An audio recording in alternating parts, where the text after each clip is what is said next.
Minha filha me contou, entre lágrimas, a tia me bateu porque tirei uma nota melhor que a do filho dela. Eu não disse uma palavra. Levei minha filha ao pronto-socorro. E, mais tarde, comecei a fazer o que faria a esposa do meu irmão se arrepender de tudo o que tinha feito. Eu costumava acreditar que tinha um bom instinto para as pessoas. Conseguia perceber quando alguém estava escondendo algo ou quando um sorriso escondia malícia. Mas, no caso da esposa do meu irmão, perdi todos os sinais. Não uma vez, mas repetidamente. O nome dela é Valerie. Ela se casou com meu irmão Chris há 8 anos. Desde o início, tinha um jeito de fazer tudo parecer uma apresentação. Sorria nos momentos certos, se oferecia para ajudar nos jantares de família, perguntava sobre meu trabalho e sempre fazia questão de me dar presentes de aniversário com fitas exageradas. Mas sempre parecia ensaiado. Havia algo por trás disso que eu não conseguia identificar. Deveria ter me esforçado mais para entender. Ele nunca gostou de Mia. Sei disso agora. Na época, dizia a mim mesma que estava imaginando coisas. O jeito como o sorriso de Valerie se endurecia quando Mia falava sobre a feira de ciências, ou como ela interrompia a menina no meio de uma história. O filho de Valerie, Liam, é uma criança doce, mas a escola não é o forte dele. Ele gosta de videogames, bicicletas e de tudo que não envolva livros, o que seria perfeitamente normal, mas Valerie sempre parecia desconfortável com o fato de Mia adorar aprender. Acho que ela via a curiosidade da minha filha como uma ameaça ao próprio filho, como se as conquistas de Mia de alguma forma ofuscassem Liam. A competição não era real, Mia nunca se gabava, nunca comparava, mas Valerie fez com que se tornasse. Então, eu deixei pra lá. Queria paz na família.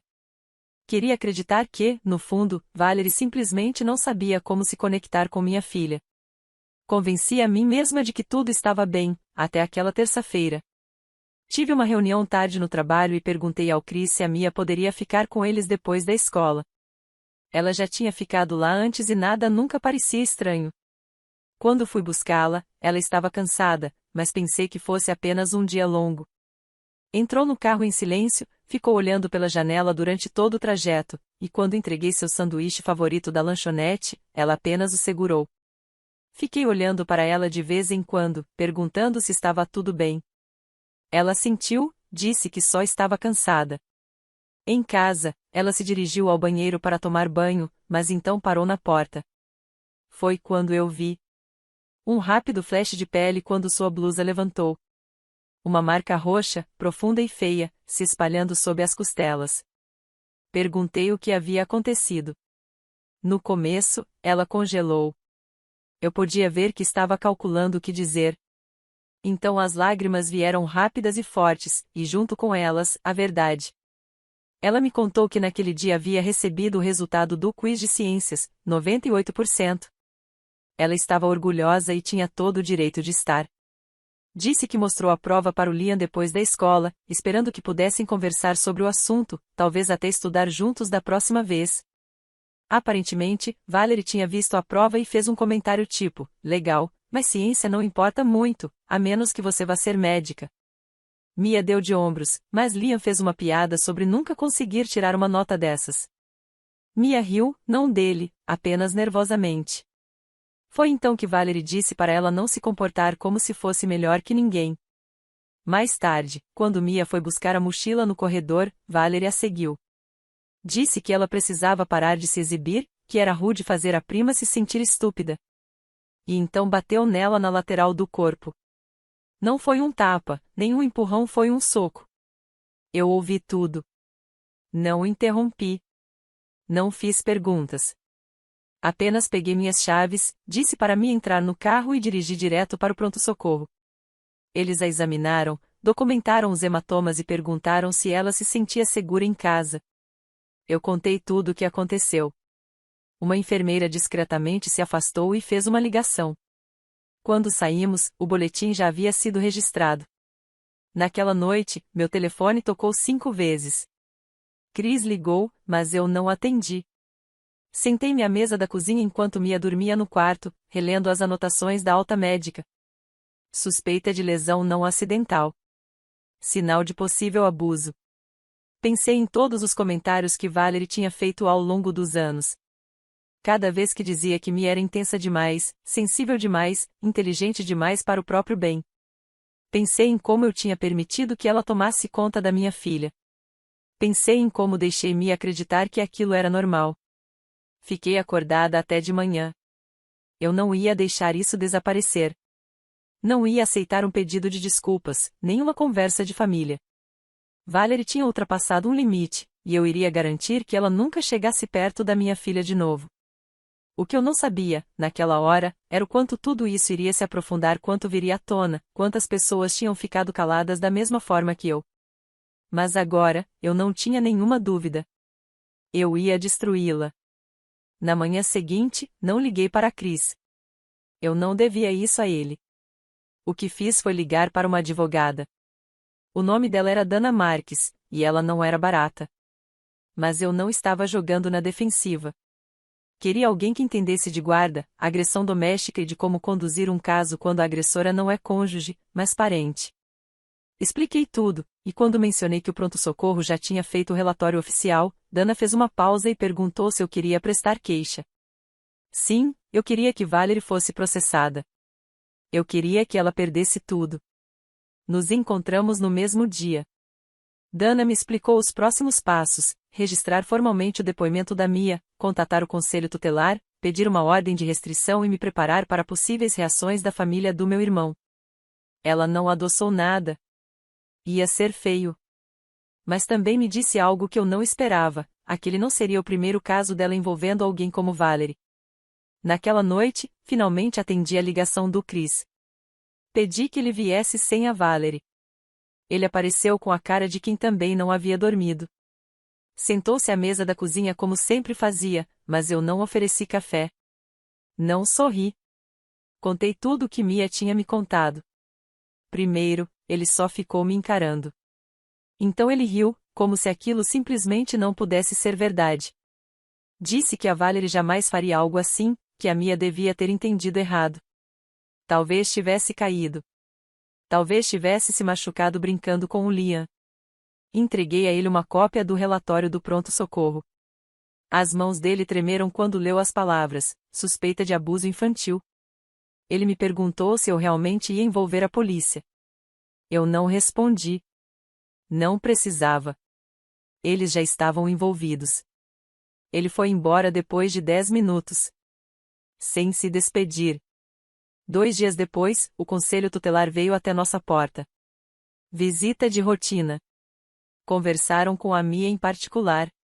Eu fiquei no corredor, fingindo mexer no celular, ouvindo qualquer indício de que ela estava bem. Mais tarde, a assistente social me disse que o depoimento da Mia tinha sido claro, consistente e de partir o coração. Mas então algo inesperado aconteceu. Uma semana depois da visita do conselho tutelar, recebi uma ligação da Dana. Ela tinha sido procurada por outra mãe, uma mulher cuja filha frequentava o mesmo grupo de reforço escolar que o Liam. Ela soube do que aconteceu por conhecidos e queria conversar. Dana organizou a chamada. A filha dessa mulher também tinha voltado da casa de Valerie com um hematoma. A mesma história. Disse que ficou alto demais enquanto brincava dentro de casa, e Valerie perdeu a paciência. A garota nunca mais voltou lá e a mãe não tinha denunciado. Disse que não achava que alguém acreditaria nela. Valerie tinha um jeito de se passar pela adulta responsável. Agora ela queria ajudar. Entramos com um pedido para trazê-la como testemunha. Não se tratava mais só da Mia. Havia um padrão. Quando a polícia finalmente entrevistou Valerie, ela se fez de desentendida, alegou que Mia estava mentindo, que jamais bateria em uma criança. Tentou até dizer que eu era instável, tentando virar minha filha contra ela porque eu tinha inveja da dinâmica da família deles. Mas ela não sabia que tínhamos fotos, registros médicos, uma segunda testemunha, e então, a quebra. A sogra do Chris me ligou. Disse que Valerie estava entrando em pânico, que havia confessado não exatamente com essas palavras, mas algo próximo. Disse que tinha perdido a paciência e dado uma lição na menina. A mãe dela havia gravado parte da ligação. Dana quase sorriu quando contei. Entramos com um pedido de medida protetiva. Foi concedida imediatamente. Valerie não podia se aproximar da Mia nem da nossa casa. Liam também não podia mais ir lá. E, embora eu odiasse isso, sabia que não era culpa dele, mas não estava correndo riscos. Chris não ligou por dias. Quando finalmente o fez, não foi para se desculpar. Foi para dizer que Valerie estava reagindo, que havia contratado advogado, e que estava dizendo às pessoas que Mia tinha inventado tudo por atenção. Eu disse a ele para tomar cuidado com o lado que escolhia, porque desta vez eu não iria recuar. Começou com sussurros. Uma amiga minha da escola da Mia me ligou certa manhã. Nem parecia surpresa, apenas cansada. Disse que tinha ouvido de 2 outros pais que tiveram experiências desconfortáveis com Valerie e agora estavam fazendo perguntas. Uma delas, aparentemente, havia tentado registrar uma queixa meses antes. A filha dela voltou de uma festa do pijama chorando, dizendo que não queria mais ir. Sem hematomas, nada visível, apenas medo. Valerie disse a elas que a filha era exageradamente sensível. Elas desistiram. Ele vai saber. Dana registrou os depoimentos delas. As 2 estavam dispostas a testemunhar. Uma delas até havia mantido um diário com a data exata da festa do pijama e tudo o que a filha tinha contado depois. Dana disse que aquilo era ouro. Eu não tinha entendido o quão importante seria até que, 2 dias depois, o promotor do estado nos ligou dizendo que assumiria o caso. O relatório do pronto-socorro, as novas testemunhas e a mensagem de voz da própria mãe da Valerie. Era mais do que suficiente. As palavras agora eram outras. Não se tratava mais de um tapa. O promotor usou termos como crueldade infantil, intenção maliciosa, padrão de comportamento. Sentiu enjoo ouvir aquilo, mesmo sabendo que era exatamente pelo que eu estava lutando. Eu não queria Mia perto dessas palavras. Mas precisava que fossem reais, porque aquela mulher tinha construído a vida inteira em cima de uma mentira de que era uma boa mãe, uma esposa respeitável, a pessoa confiável da família. E ninguém jamais a contestava. Ele vai saber. E então veio o momento que eu não esperava. Chris apareceu na minha porta. Sem aviso. Quase não abri, mas Mia não estava em casa, e eu precisava vê-lo.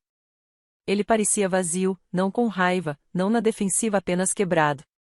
Disse que tinha ouvido Valerie falando ao telefone com a irmã 2 noites antes. Ele achou que ela pensava que ele estivesse dormindo. Ela estava surtando, dizendo que deveria ter batido mais forte na menina, se era assim que iriam agradecê-la. Depois riu. Disse que não ia pedir desculpas porque era só disciplina. Chris me contou que ficou sentado no corredor por muito tempo depois disso, ouvindo o próprio coração. Percebendo que não conhecia a mulher com quem se casou. Então ele perguntou algo que tirou o ar da sala. Você acha que ela já machucou o Liam? Aquilo me atingiu como um soco. Eu nunca tinha dito isso em voz alta. Nunca tinha deixado nem minha mente ir por esse caminho. Mas agora eu via com absoluta clareza. O temperamento. O jeito como ela falava dele às vezes, como se fosse um peso, alguém que ela precisava administrar, não amar. Se ela conseguia bater na filha dos outros por ir melhor na escola, o que ela fazia com o próprio filho quando ele não atendia às expectativas? Chris não disse muito mais, apenas que estava saindo de casa. Tinha mandado o Liam para ficar com os pais dele. Disse que sentia muito. Senti muito. Acreditei nele, mas isso não resolveu nada. As acusações saíram 3 dias depois, 2 crimes de colocação de criança em perigo, um grave, outro menor. Valerie foi presa em casa. Parecia atonita, como se nada fizesse sentido, como se o mundo tivesse se virado contra ela injustamente. Ela foi liberada mediante fiança, mas já era tarde. O tribunal emitiu uma ordem de proteção contra ela. O conselho tutelar entrou com uma petição de emergência, não apenas para mantê-la afastada da Mia, mas também do Liam. Eu não pedi essa parte, aconteceu sozinha, e me disse tudo o que eu precisava saber. Então começaram as ligações. Primos, tias, familiares dos quais eu não tinha notícias há meses. Alguns me apoiaram. Outros disseram que eu estava exagerando, que a criança havia mentido ou que eu deveria ter resolvido aquilo em particular. Uma até perguntou se eu estava tentando arruinar a vida de Valerie. Eu não me importava mais. Eu não estava tentando arruinar a vida dela. Ela mesma fez isso. Eu só estava garantindo que minha filha nunca mais precisasse vê-la. Naquela noite, Mia me perguntou se Valerie ia para a prisão. Eu disse que provavelmente sim. Ela olhou para mim e disse, bom. Então voltou a desenhar. Sem cena, sem perguntas, apenas paz. E isso me partiu um pouco, porque era assim que ela vinha aprendendo a respiração há tanto tempo, como se finalmente estivesse segura o suficiente para exalar. Mas eu não tinha terminado. O julgamento estava chegando. Dana disse que Valerie havia contratado sua própria advogada, alguém que construiu carreira pintando mães como vítimas de acusações vingativas. Isso não me assustou. Eu tinha fatos. Eu tinha depoimentos. Eu tinha Mia. E eu ia enterrar a Valerie na verdade. A primeira audiência nem era o julgamento de fato, apenas uma audiência preliminar. Mas eu me sentia entrando em um campo de batalha. Dana me avisou que ficaria feio, e ela estava certa. Valerie chegou impecável, tranquila, até arrogante. A advogada dela, um homem elegante, de cabelo grisalho e óculos de armação fina, agia como se estivesse preparando um caso de celebridade. Chris estava do outro lado da sala, mãos entrelaçadas, olhos grudados no chão. Leah não estava lá, graças a Deus. O juiz seguiu o protocolo, confirmando as acusações. O advogado de Valerie tentou argumentar que o crime grave deveria ser retirado de imediato, dizendo que o incidente tinha sido exagerado. O promotor cortou isso na hora, detalhando o relatório médico, os depoimentos das testemunhas, e as preocupações anteriores de outras famílias. Valerie revirou os olhos como se estivesse ouvindo um documentário chato. Então veio a surpresa. Quando o juiz estava prestes a seguir em frente, o promotor disse que haviam obtido novas evidências naquela manhã. Evidências que eles nem sabiam que existiam até alguns dias atrás. Dana se inclinou para a frente. Eu a acompanhei sem perceber. Era uma gravação de segurança de dentro da própria casa do Chris e da Valerie. Aparentemente, Chris tinha esquecido que ele e Valerie instalaram uma pequena câmera no corredor 2 anos antes, originalmente para monitorar Liam e o cachorro quando não estavam em casa. Ele contou isso à polícia durante a segunda entrevista, sem imaginar que teria importância, mas a polícia requisitou a gravação mesmo assim. Eles encontraram o que precisavam. O promotor exibiu primeiro uma imagem congelada. Não era gráfica. Não era violenta. Apenas um momento parado de Valerie se inclinando em direção a Mia no corredor, mas a linguagem corporal dizia tudo. O ângulo do braço dela, a forma como Mia foi pressionada contra a parede. Não era imaginação. Não era exagero. Era real. O rosto de Valerie perdeu a cor. O advogado dela se levantou tão rápido que a cadeira rangeu. Exigiu saber por que aquilo estava sendo apresentado sem aviso prévio. O promotor explicou calmamente que a gravação havia sido autenticada minutos antes do início da audiência e agora era legalmente admissível. Então veio o trecho de áudio. Não inteiro, apenas alguns segundos. A voz de Valerie, inconfundível, firme e irritada, dizendo, não se atreva a andar por aqui se gabando de novo. Meu estômago se contorceu. Ouvir aquilo em voz alta era diferente de ler em um relatório. O tribunal ficou em silêncio.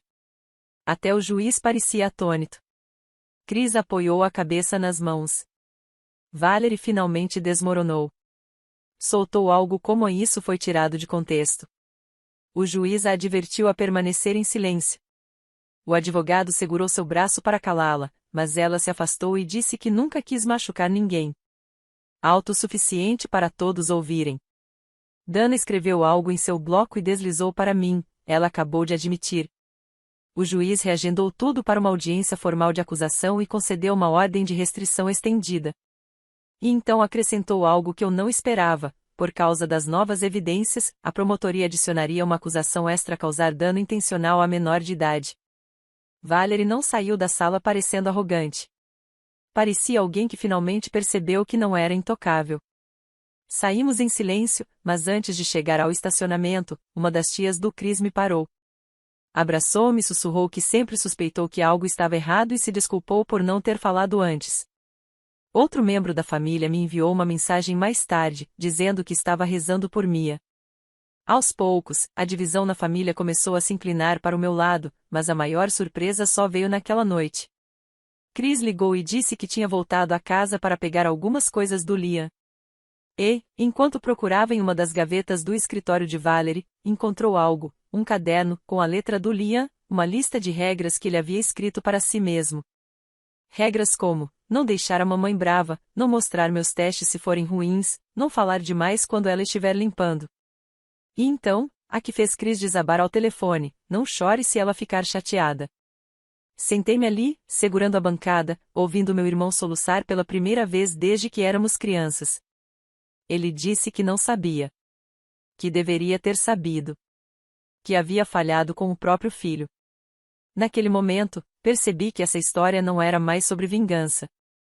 Era sobre salvar cada criança que ela já havia amedrontado ao ponto do silêncio. E o julgamento ainda nem tinha começado. O tribunal parecia mais uma cirurgia do que justiça. Não era rápido. Não era limpo. Cortava fundo e devagar, expondo tudo. Mas, desta vez, eu não recuei. Valerie entrava todos os dias vestida como se ainda acreditasse na própria encenação. Blusa impecável, cabelo arrumado, olhos à frente, como se a versão dela que ela vendeu a todos por anos pudesse de alguma forma ajudá-la a passar por isso. O advogado dela seguia o mesmo roteiro, ela estava estressada, não tinha antecedentes, foi um momento de julgamento ruim, e me havia entendido mal suas intenções. Mas aquele argumento não sobreviveu à primeira manhã. A gravação do corredor foi exibida na íntegra. Você podia ouvir a mudança no tom da voz dela, de passiva para venenosa. A forma como ela se aproximou de Mia. Embora o golpe em si não tenha sido capturado pela câmera, toda a preparação foi pior. Era possível ver a frieza, o controle, a intenção. As pessoas na galeria ficaram em silêncio. O juiz não reagiu, mas o júri sim. Então veio o caderno do Liam. Chris o entregou, não por vingança, mas por culpa. Ele testemunhou sobre como o encontrou na gaveta da mesa de Valerie. A promotoria apresentou o caderno como prova, página por página. Dana sentou-se ao meu lado, observando mais o júri do que as palavras. Na tela, mostraram uma página. Regra 6. Se ela estiver brava, não fale até que ela diga. Regra 8. Se eu tirar uma nota ruim, esconda. Regra 12. Não chore. Chorar só piora. A sala do tribunal ficou mais fria depois disso. O advogado de Valerie tentou desqualificar a prova. Disse, crianças escrevem coisas dramáticas. Isso não prova abuso. Mas então a promotoria trouxe uma psicóloga infantil que explicou o que aquela lista significava. Que não era imaginação. Era uma estratégia de sobrevivência. Em seguida, reproduziram a entrevista gravada de Mia. Ela não chorou durante a gravação. Não parecia assustada, apenas silenciosa. Contou como foi o momento no corredor, como queria mostrar a nota para Liam, como estava orgulhosa, e como tudo mudou rapidamente, lembrando da voz de Valerie em seu ouvido, dizendo para não se exibir, como não era a primeira vez apenas a primeira vez que deixou um hematoma. Uma das juradas enxugou os olhos depois disso. E então veio a mensagem de texto. Valerie havia enviado aquilo meses antes para outra mãe, aquela cuja filha tinha saído da casa dela chorando. Dana manteve essa prova guardada até o momento perfeito. O promotor a leu em voz alta para o tribunal. Se os pais não disciplinarem seus filhos, alguém tem que disciplinar. As crianças de hoje estão muito moles. A sala ficou em silêncio. Valerie nem pareceu surpresa por isso ter sido mencionado. Era quase como se tivesse esquecido que alguma vez havia dito aquilo. Ela parecia vazia. Chris também prestou depoimento. Subiu ao banco e admitiu que não havia percebido os sinais, que acreditou na esposa em vez de seguir seus instintos, que havia falhado com o próprio filho. Manteve a compostura até que o promotor lhe perguntou diretamente se acreditava que Mia estava dizendo a verdade. Ele olhou para mim por um segundo e disse que sim. Então desabou. O promotor encerrou de forma precisa. Não apelaram para a emoção. Focaram na precisão. Disseram que não se tratava apenas de uma criança sendo machucada. Tratava-se de um padrão de controle e violência disfarçado de educação. E Valerie tinha se safado por anos. Pediram 10 anos de prisão, sem possibilidade de liberdade condicional nos primeiros 6 anos, sem contato com menores jamais. O advogado de Valerie pediu liberdade condicional. O juiz não demorou, 10 anos de prisão estadual, sem liberdade condicional até o 6º ano, 5 anos de liberdade condicional após a pena, e uma restrição permanente de trabalhar com, acolher ou ficar sozinho com menores de idade novamente. Valerie não chorou. Não pediu desculpas. Apenas piscou lentamente, como se aquilo estivesse acontecendo com outra pessoa. Eu a observei ser conduzida para fora da sala algemada. As mãos dela não tremiam. Talvez achasse que ainda conseguiria escapar. Talvez achasse que o mundo acreditaria na versão dela mesmo agora. Mas não acreditou. Naquela noite, eu e Mia nos sentamos no sofá. Eu contei tudo. Ela não pediu detalhes. Ela não perguntou sobre a Valerie. Apenas olhou para mim e disse: "Então, agora podemos voltar ao normal?" Eu disse: "Sim."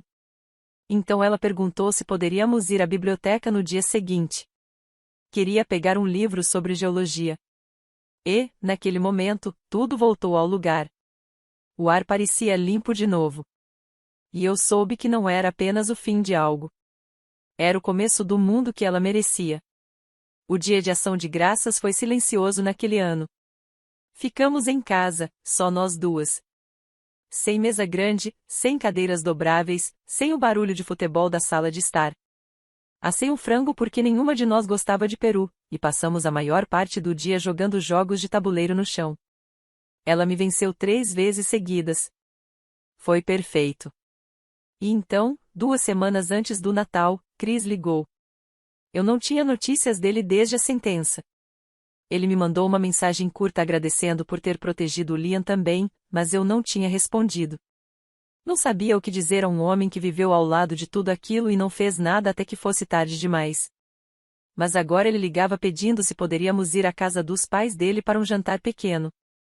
Sem drama de feriado, sem primos, ninguém mais, só nós. Ele disse que Liam estava perguntando muito pela Mia, que sentia falta dela. Eu disse que pensaria no assunto. Mia disse assim antes que eu terminasse de contar. Então fomos. Chris mesmo abriu a porta. Sem alarde.